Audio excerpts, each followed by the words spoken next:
Once again, brave King Vikram walked up to the banyan tree, got the corpse, and slung it on his shoulder. On the way, Betal said,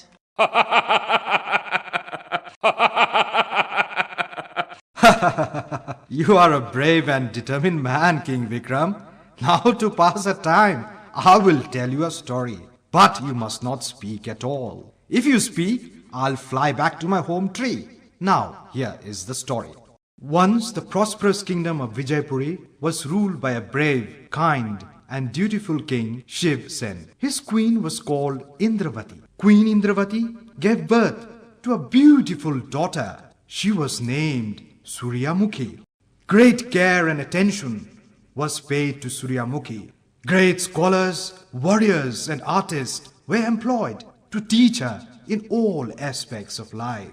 Though Suryamukhi was a good student at studies, but she was inclined towards the classes where she learned warfare techniques. She proved to be a good horsewoman and could handle all weapons and swords with exceptional skill. Thus, the best teacher in swordsmanship was employed to help the princess to polish her skills. Years went by, and soon Suryamukhi grew into a beautiful maiden. She was now 18 years of age, and Queen Indravati was keen on getting her married. I will marry the man who will defeat me in duel using swords. Only such a man would be my life partner. Such an announcement was made, and kings and princes from many neighboring kingdoms came to Vijaypuri. Many common men also came to win Suryamukhi's hand in marriage. Then began the duels. Suryamukhi would challenge one suitor for a duel each day. Weeks went by, but no one could defeat Suryamukhi.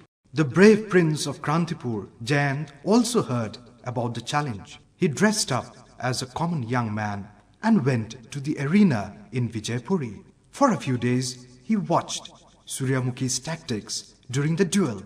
Every day, Suryamukhi would win the duel, and Jayant would applaud loudly. This had made her notice Jayant. Then Jayant went back to Krantipur and practiced well, so that he could defeat Suryamukhi. Then one day, he dressed up as Prince of Krantipur and went for the duel with Suryamukhi. Suryamukhi recognized him instantly.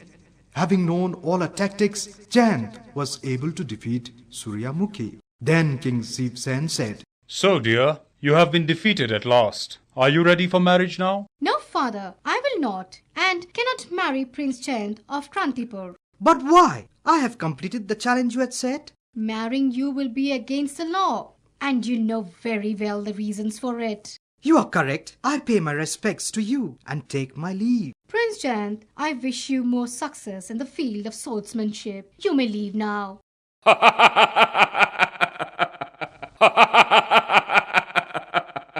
O great King Vikram, tell me, wasn't it unfair of Suryamukhi to reject Prince Jayant even after being defeated by him? What made Suryamukhi wish him good after Prince Jayant had won? Don't you think it was odd that Prince Jayant accepted all without a protest?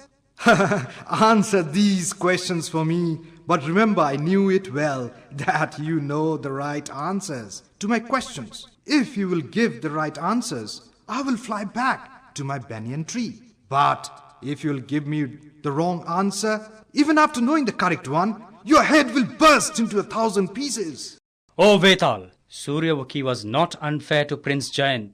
Prince Jayant had observed all the Suryamukhi's tactics and learned from it. In this way, indirectly, Suryamukhi had become Jayant's teacher, and he had realized this.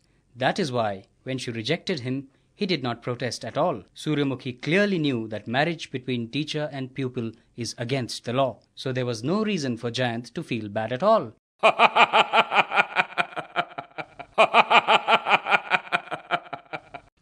King Vikram, your answer reflects your deep understanding of law and dutifulness. I am much impressed. But alas, you have spoken and broken your promise, so I have to go back where I came from.